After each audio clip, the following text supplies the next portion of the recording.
Hello friends, আসসালামু আলাইকুম। কি অবস্থা সবার? আশা করি তোমরা সকলে ভালো আছো। তোমাদের ভালোবাসাই আলহামদুলিল্লাহ আমিও খুব ভালো আছি। আজকে আমার ভিডিওর ইন্ট্রোটা শুনেই তোমরা বুঝতে পারছো আজকে ভিডিওর মূল বিষয়বস্তুটা কি। তো আজকে আমরা সবাই মিলে ওয়াজ মাহফিলে যাব আর একটু খানাপিনা করব। তো সবাই আমরা কয়েকজন বাইক নিয়ে বের হয়ে গেলাম। এখন প্রায় রাত 10টা বাজে। আমাদের এখানে প্রচুর শীত পড়েছে।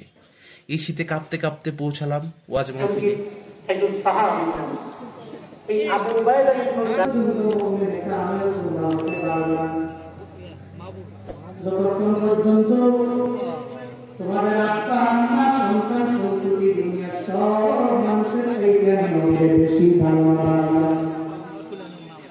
যতক্ষণ পর্যন্ত দুনিয়ার সমস্ত মানুষের চাইতে আমি মনে ভালোবাসবা ততক্ষণ পর্যন্ত তুমি।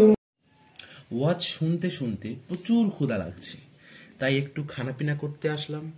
দেখে তো আমি অবাক, এখানে তো অনেক রকমের দোকান, বাহারি সব খাবার। প্রথমেই চোখে পড়ল গরম গরম জিলাপি ভাজার দৃশ্য, যা প্রত্যেক ওয়াজ মাহফিলের ঐতিহ্যবাহী খাবার।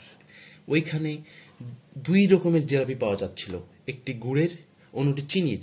আমার গুড়ের জিলাপি খেতে খুব ভালো লাগে। তোমাদের কোন জিলাপি খেতে ভালো লাগে তা কমেন্টে অবশ্যই জানাবে। কিন্তু সব দোকান ঘুরে দেখলাম, তারপর ভাই ব্রাদারদের নিয়ে ফুচকা খেতে বসলাম। ফুচকা খাওয়া শেষ হতে না হতেই দেখি পাশে গন্ডগোল হচ্ছে। আমাদের সম্মানিত সভাপতি সাহেব গিয়ে গন্ডগোল ঠেকালেন। এরপর সবাই মিলে প্যানকেক খেলাম। প্যানকেকটা খুব সুস্বাদু ছিল এবং এখানকার এটা খুব স্পেশাল। তারপর পার্শ্ববর্তী দোকানে চলে গেলাম। ওইখানে গিয়ে দেখি অনেক রকমের পানের বাহারি রকমের কালেকশন রয়েছে। এর মধ্যে অন্যতম হলো আগুন পান। আমাদের কেলে পচা আগুন পান খাওয়ার জন্য খুব লাফালাফি করছিল, তাই তাকে একটা আগুন পান খাওয়াই। সে খেয়ে কি বলে দেখুন। ফিলিংস কেমন?